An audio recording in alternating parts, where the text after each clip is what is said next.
tell you a little bit of the relationship between me and Leanne in a sec. But I am so thrilled to have had a small part of planning this exhibition, planning the catalog, the exhibition Lee Ethel's Fredericksburg, the artist paintings and archival sources, I think is extraordinarily important. It is part of Fredericksburg's 175th anniversary events, and that's important.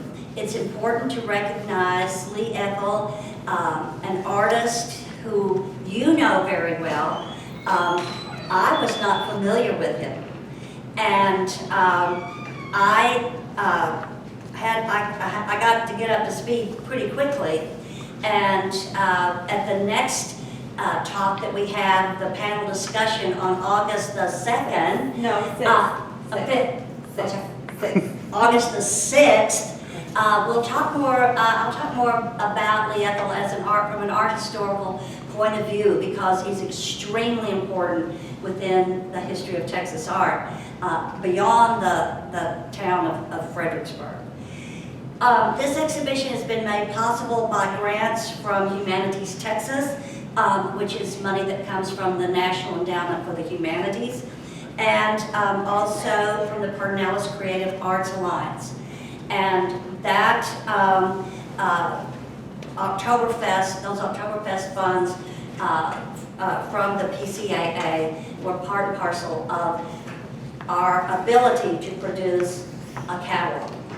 The reason the catalog is important is that this exhibition will be down as of September the 15th, and we don't want the history to evaporate. This is what keeps history going, and it will be on, I hope it's on your bookshelf, it'll be in libraries, it'll continue to tell Lee Ethel's story long past the time that this exhibition leaves. This exhibition would not have been made possible without our speaker tonight.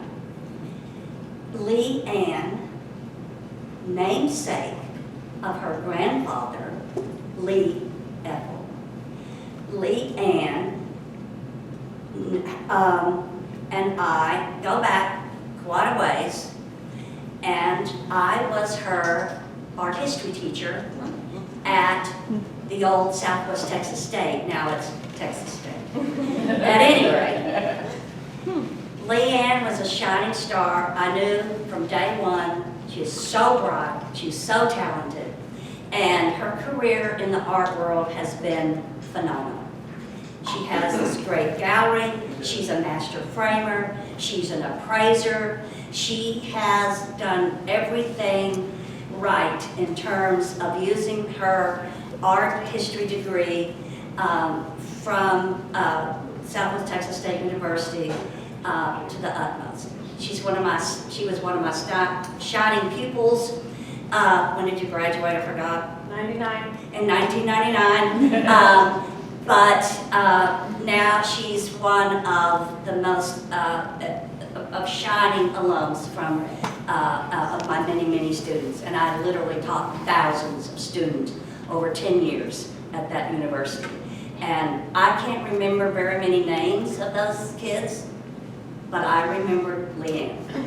And Leanne has a phenomenal career, and I'm very proud of her. It was an idea that she had, along with Lee Ethel's daughter, who happens to be here, Pam Ethel Montandon, and they had the idea for a long time that they wanted to create a major exhibition, a survey of Lee Ethel's works. There's probably other exhibitions that can happen because he was prolific, and we could probably tell other stories in exhibitions. But this exhibition focuses, because it's the 175th anniversary of Fredericksburg, this exhibition focuses on Lee Ethel's work of Fredericksburg. And Leanne will tell you a little bit more about that tonight. I, again, welcome. How many of you in this audience tonight have have lent paintings for the exhibition? How many of you? Lots of hands. Oh, you should see hands. Okay. Thank you. Thank you for doing that. We already know, not only from the publication but from the exhibition, that once an exhibition like this becomes public, other people begin to come forward and they say, I have a painting, I have a photograph, I have a story. And so that will be our next project. But let's celebrate this project tonight, and I'm introducing our wonderful speaker who, well, there's one thing to say she was the curator. She was the curator. But she was also in every aspect of the installation manager, the budget manager, the transportation manager. I directed museums for more than 20 years, and I usually had at least 20 employees in the museum. Leanne did the work of 20 employees for this exhibition, and we can't thank her sufficiently. Here you go.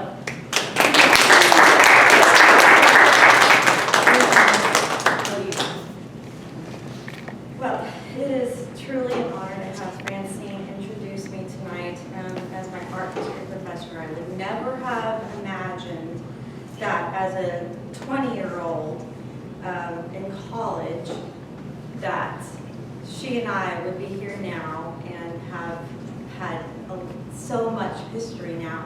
And not only that, but she's my business associate. She and I are doing art appraising together, and it is such an honor to have her and I be working together at this time. So thank you, Francine, for introducing me. Well, I also want to say welcome to all of you for being here. I mean, to see you in the flesh, your actual faces in these actual chairs without masks on is pretty amazing. We have come a long way in a year. And to have you here is a blessing. So thank you all so much for being here in the flesh. This exhibition would not have happened. It's not just, I didn't just put this together. I'm not the 20th person to do this, like one of 20 and all of 20 people to do this. I have to say thank you, first of all, to my mom.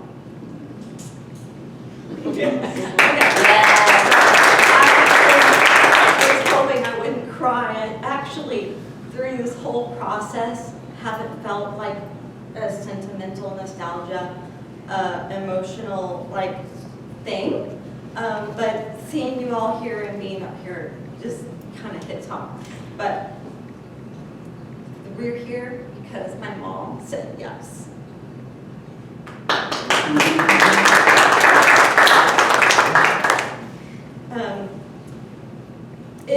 When my grandmother passed away in 2017, February of 2017, my aunt had bequeathed me all of her archives, which were all the photographs and notes that she had taken of Ethel's work. And I have a few of those here in this. They're basically 3x5 photographs, okay, that she took of every single Ethel painting as he made it, and wrote a name on the back with a date. And that's what we had to work from.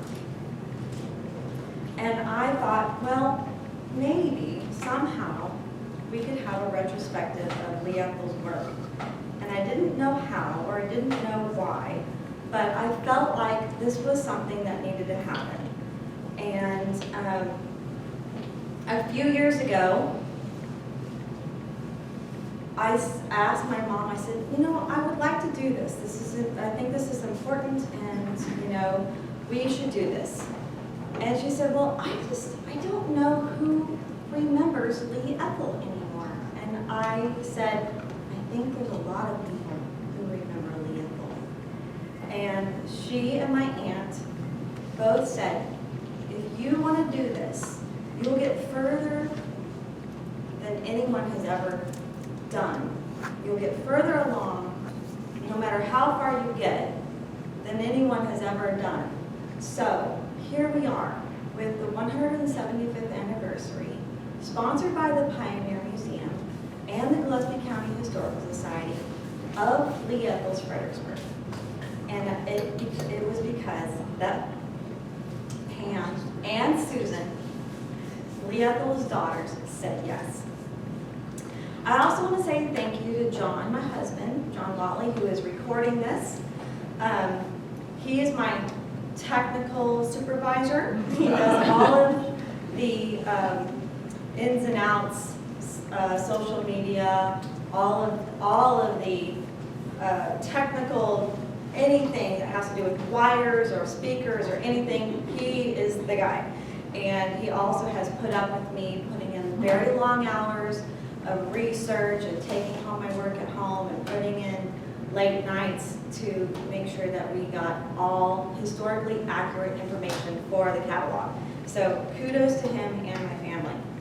I also want to say thank you to Francine Carraro, Dr. Francine Carraro, my art history professor, who introduced me tonight.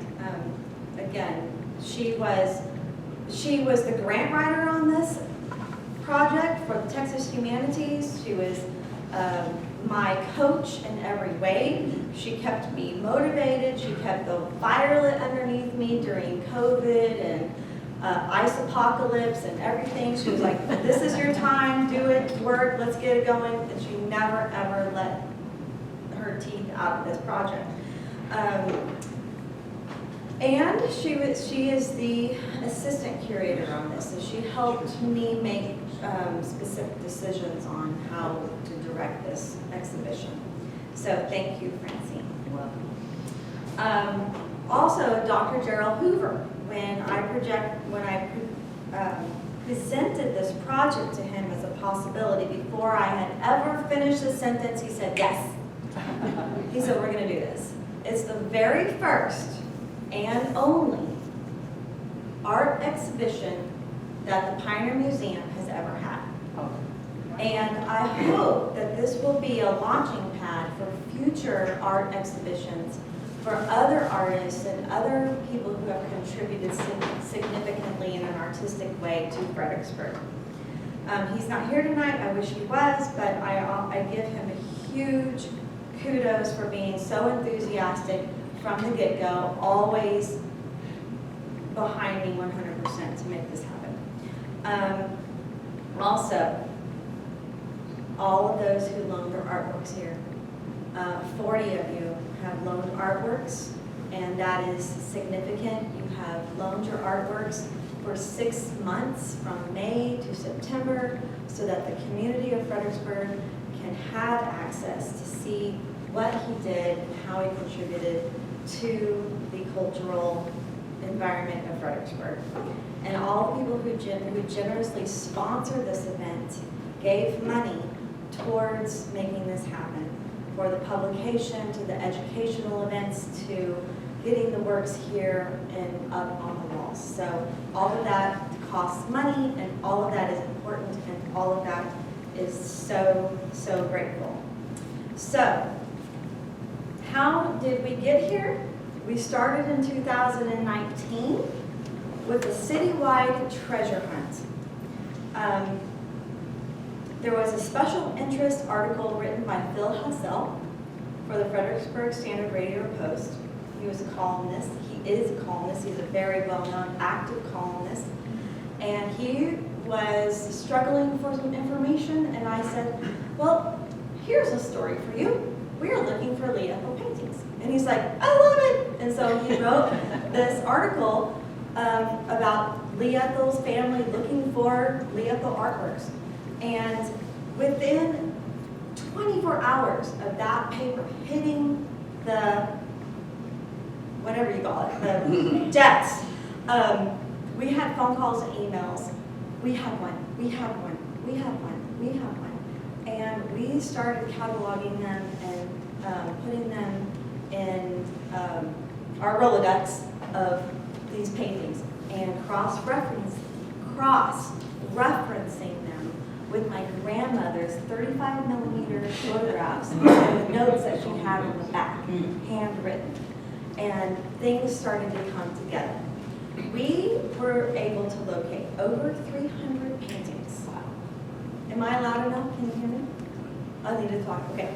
So we were able to locate over 300 paintings, and some of those paintings are still coming in today. Just this week, we had 2 more paintings that came through that we were unaware of. Most of them that came through we were aware of. There's been several that we were not aware of. The fact remains that he was extremely a prolific painter. So between the citywide treasure hunt that was launched, that went on for over a year, of people emailing us from all over, not just Fredericksburg, but throughout Texas and beyond. We got emails from people who had Lee Ethel paintings. And being able to cross-reference them with my grandmother's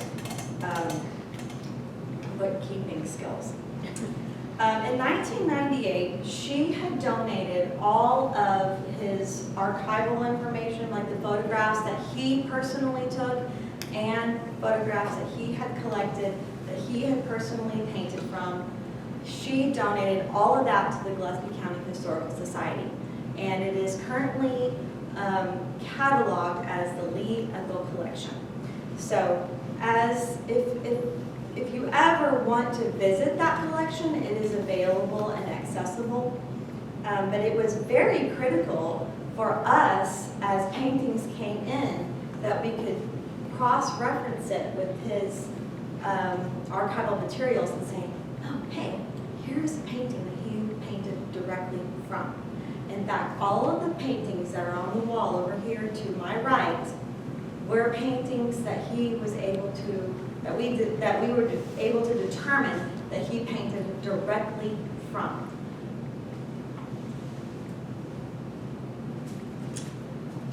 So this is a Fred Talk production, and this is a platform for the creative geniuses of Fredericksburg to discuss their creative projects and community enhancements. And we started this in 2018. So this talk is being recorded. It is going to be uploaded to YouTube for posterity purposes. Anyone that searches Fred Talks or Lee Ethel should be able to have this video come up. And we hope that we can encourage future Fred Talks here in this Opry TRA studio. So today I will be discussing the life's work of my grandfather, Lee Ethel, and his Fredericksburg. We're going to start with his timeline. And he was born in 1926 in Hydro, Oklahoma. He was the youngest of 8 children. In 1941, the entire family uprooted from Hydro, Oklahoma, and moved to Miami, Texas. His father was a postman. He delivered mail, and his mother was a stay-at-home mom. Mother of 8 children, you took care of the household and raised children. But things were tough, and it was World War, and so they were looking for work in better places. So they had moved to Miami, Texas, and he graduated from high school from Miami, Texas, and then immediately enrolled into the U.S. Army at Oklahoma, Texas A&M. And because he was a slight in stature, but he was top of his class, they decided that they would mainstream him and put him as into Army Specialist training. Before he could go into active duty, the war had ended. So he did not have to continue his, what do you call it? Military career, thank you. He did not have to continue his military career. In 1946, he got his first job at the Pampa Daily newspaper. And at that time, he also met Betty McElroy, who would be his future wife. In that very same year, the entire Ethel clan moved to LA, California. And I think it's kind of interesting to note that back then, or maybe it was just the Ethels, the whole family always moved as a clan. With one moved, they all moved. So they went from Oklahoma to Texas to California as a family. And once in California, once in LA, Lee and Betty got married. So they had a very short courtship, and they were married in LA, and Lee Ethel was enrolled in the LA art school. So that started his art career.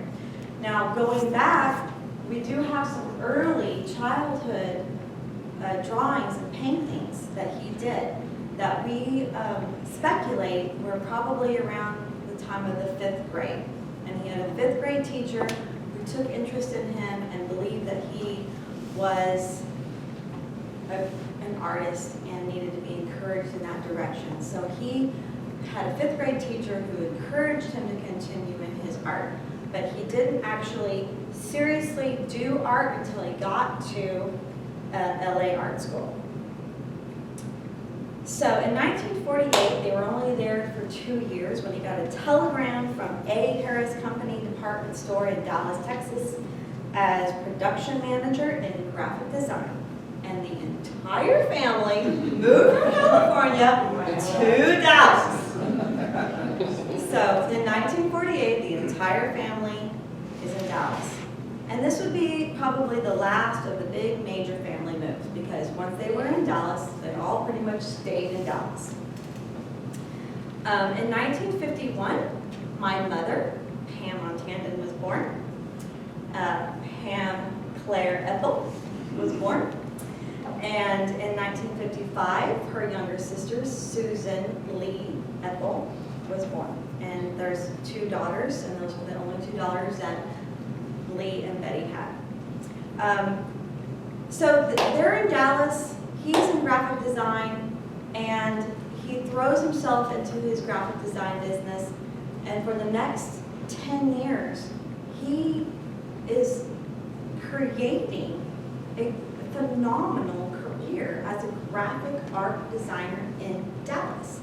And he actually is considered a top flight graphic art designer. In the 1960s, he starts taking classes, serious fine art classes from SMU.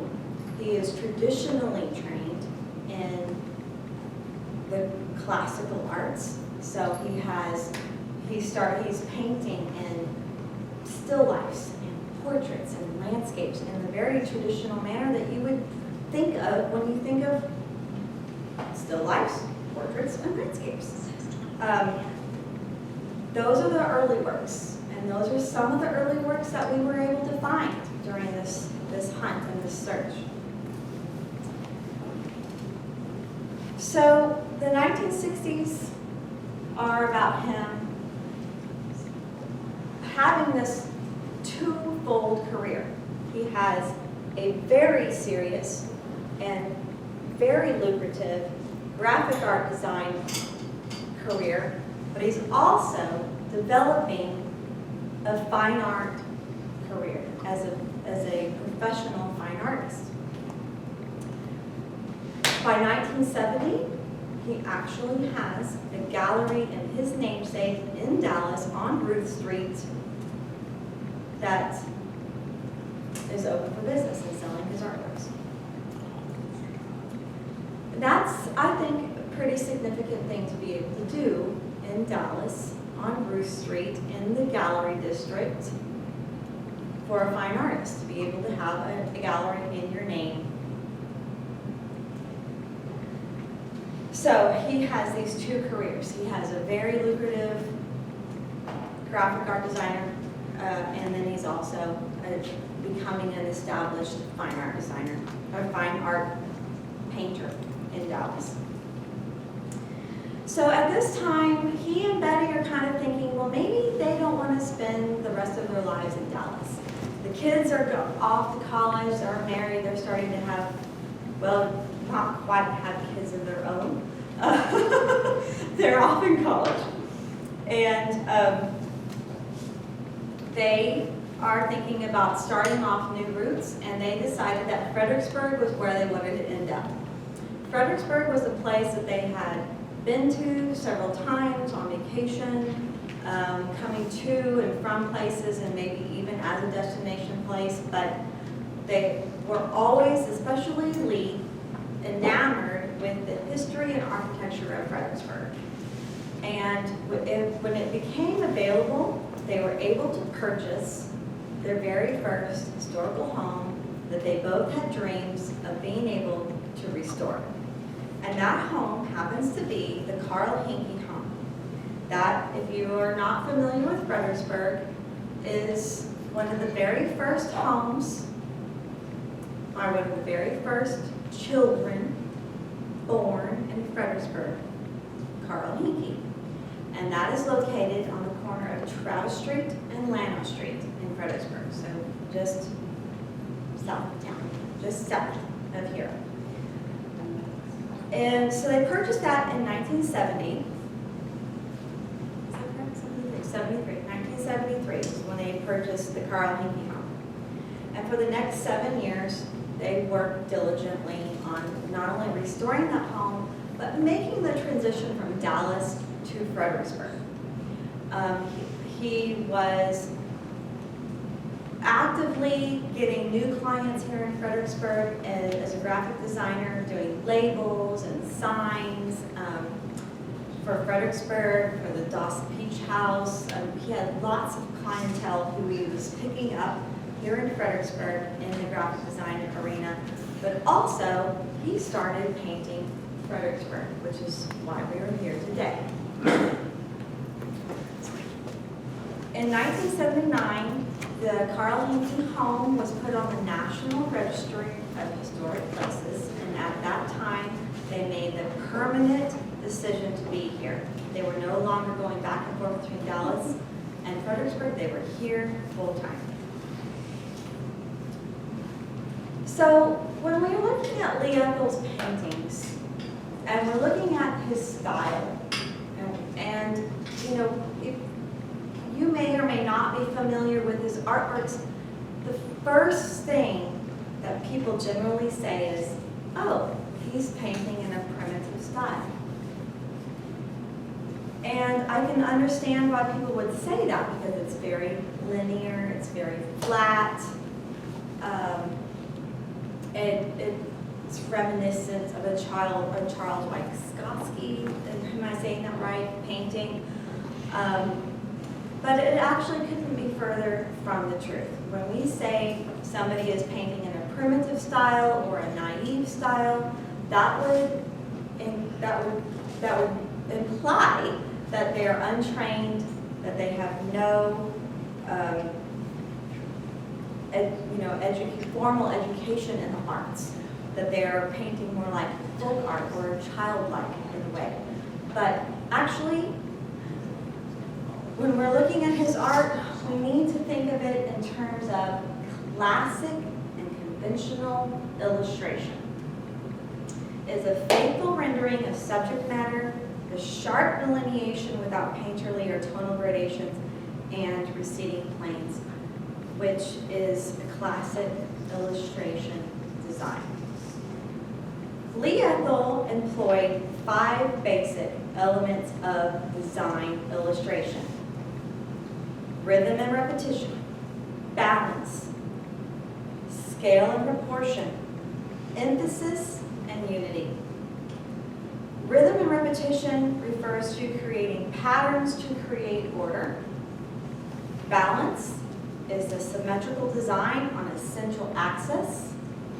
So you can see in almost every single one of his paintings that if you were to slice it directly in half, up and down, and crossways, that you would have a very balanced and symmetrical painting.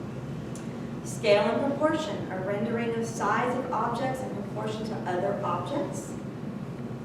Obviously, he painted objects a little bit larger than other objects just to create that sense of it. This is an important building. This is an important feature. Take notice of this particular person or that particular architecture. And that goes back to emphasis, a single attention or focal point for the viewer. And then unity, which is everything in painting working together. He also utilized the rule of thirds.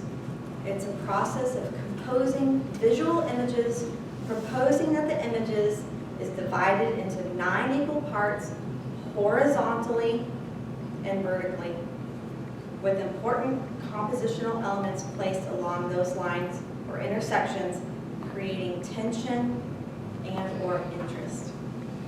And I would like to draw your attention when you have a chance to the Fredericksburg Northern and San Antonio Railway Station over here on the right.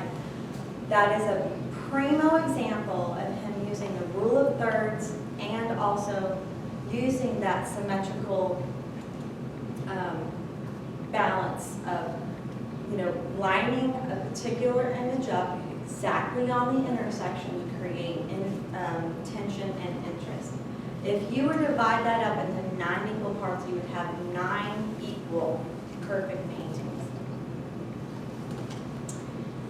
So as a curator for this exhibition, and as paintings were starting to come forward over the course of the last year, and COVID was our friend. We had all the time in the world to, and so did everybody else, to go through their collections and to let us know that they had these works, and we had time to catalog these works and to make sense of all these works. We were able to determine 3 distinct themes within his Fredericksburg body of work. Number 1, he was painting the painting of historic photographs collected from the Kilman Studios, which is what we have over here on the right. He was an avid historian, and he was avidly studying and researching the history of whatever it was he was painting. Am I wrong? So he was collecting these photographs, but then he was also directly painting these photographs, which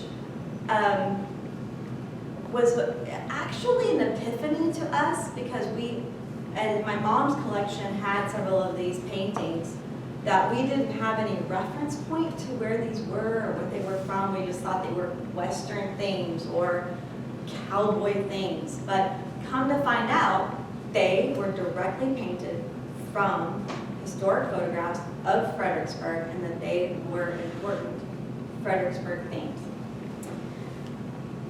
The second theme was the painting of private homes and architecture of historic significance. Over here on this wall, we have commissioned paintings by landowners and homeowners whose land and ranches and acreages are historically important to Fredericksburg.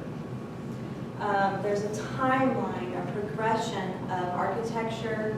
There's a timeline and a progression of family histories, and they're all here. He documented those. And then he also painted what we call, what I have coined, the bird's eye view landscape of Fredericksburg. When Lee and Betty Ethel moved to Fredericksburg, he was amongst a group of people who were coming here from Houston and Dallas, all at the same time. I think that this was the initial influx of people from the cities to get out of the cities and into these smaller communities for peace and have a quieter way of life. But they were also not just escaping the cities, but they came here because they loved Fredericksburg, and they loved the history, and they loved the architecture. So you had a lot of like-minded people who wanted to secure what was happening here and not let it get diluted, but to enhance it. They became friends with Jane and Ron Walhoff, who had an antique store on Main Street.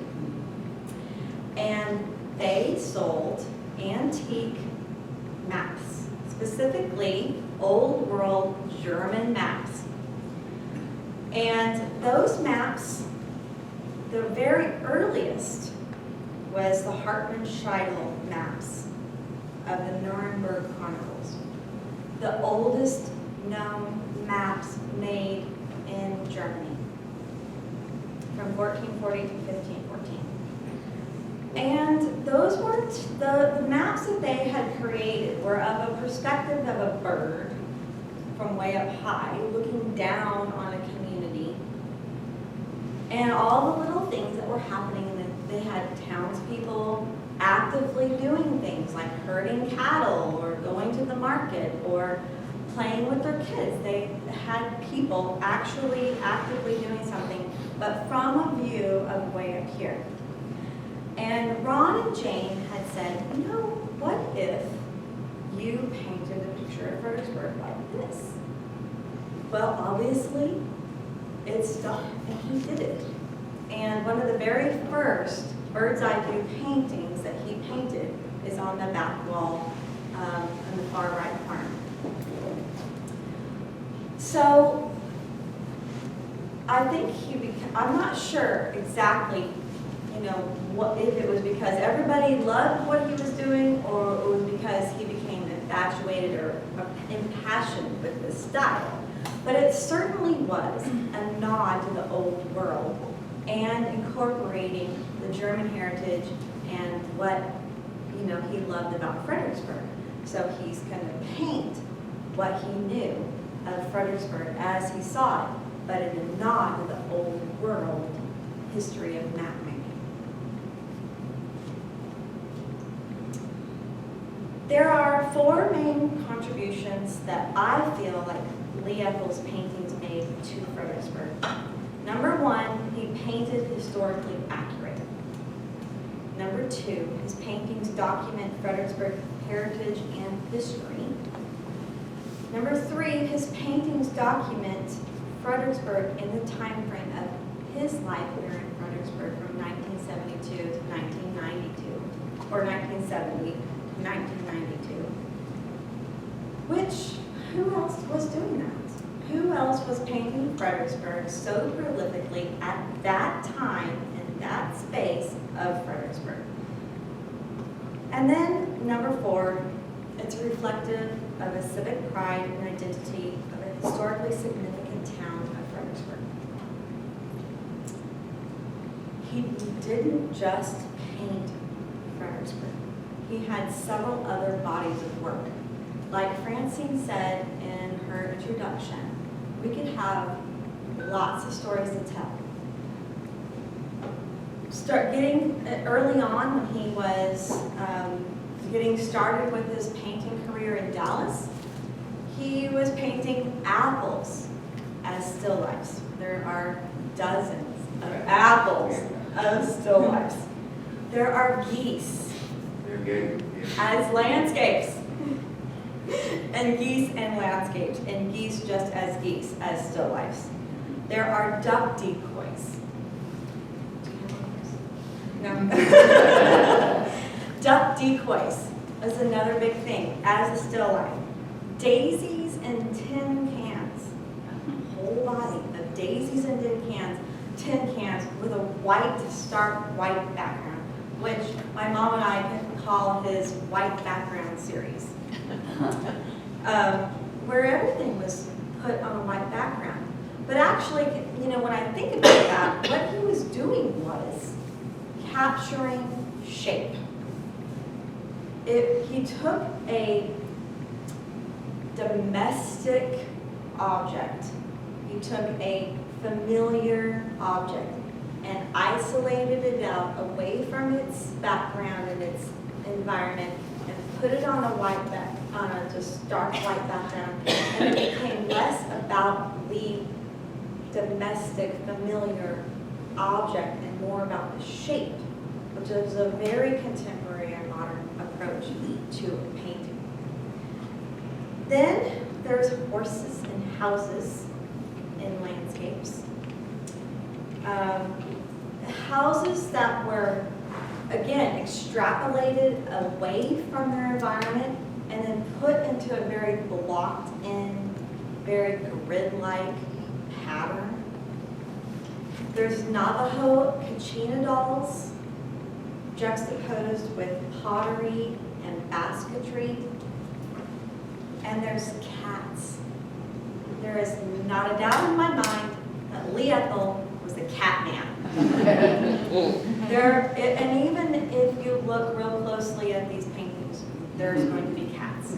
He painted his cats into paintings, and he painted other people's cats. He liked cats.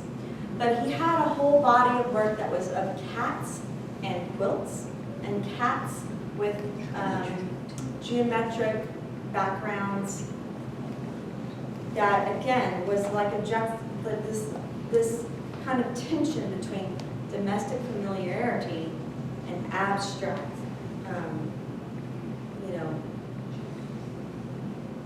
detachedness almost. So we could do a whole series of cats if we wanted to. There's that many out there. There's also an interesting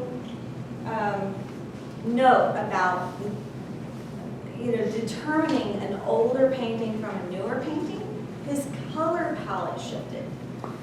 His older paintings were very muted and dulled, and then his 1980s paintings, and I don't know if the paints changed, if there was a whole other new color palette in the world, but all of his paintings were brighter, cleaner, fresher, and more vivid.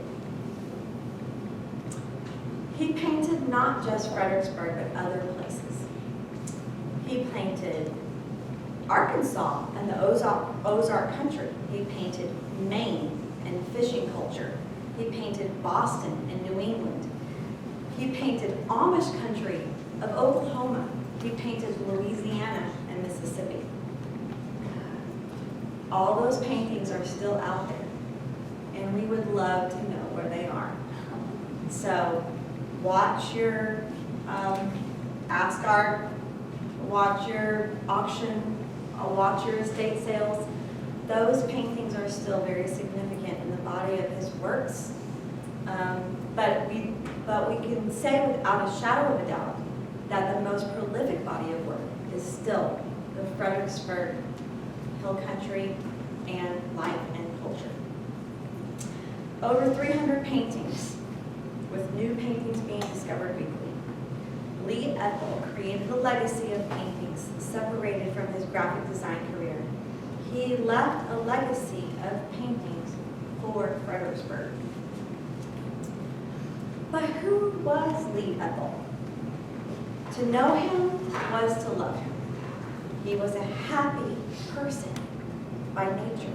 He was witty, he was warm, he was fun, he was loved, and he loved a good party. But more importantly, he loved people.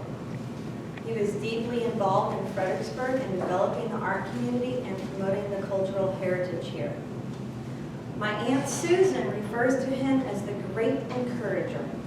He was a mentor to many aspiring artists. He was a founding member of the PCAA here and of Oktoberfest, which was his brainchild. After his death in 1992, a retrospective of his artwork was on display at Oktoberfest of 1992. And that was the last public showing. I think it was 93, I'm sorry, because he died on December 2nd of 1992, so it was the following Oktoberfest of 1993, which was the last public showing of his work. So this exhibition is not only a reunion of his paintings, it's a reunion of people who loved and knew him. But it's also a reunion for the Ethel family and the celebration of his life. So, I want to thank you all again for being here today. Your presence here is notable and important. Come on in. And the next event is going to be August 6th for the next First Friday Art Walk, where we will have a panel discussion of historians that will put his work in context of historical significance. And I hope that you all will be here for that. Dr. Francine Carraro is going to be on the panel discussion. Dr. Donald Frazier, the Texas historian, director of the Texas Center of Schreiner University, is going to be here. And Glenn Tribes, who is our local historian and expert in local history, and also he knew Lee and Betty personally, will be on that panel discussion. So once again, I thank you so much for being here and allowing me to talk, and I hope you will enjoy the show and bring all of your family back to see this exhibit.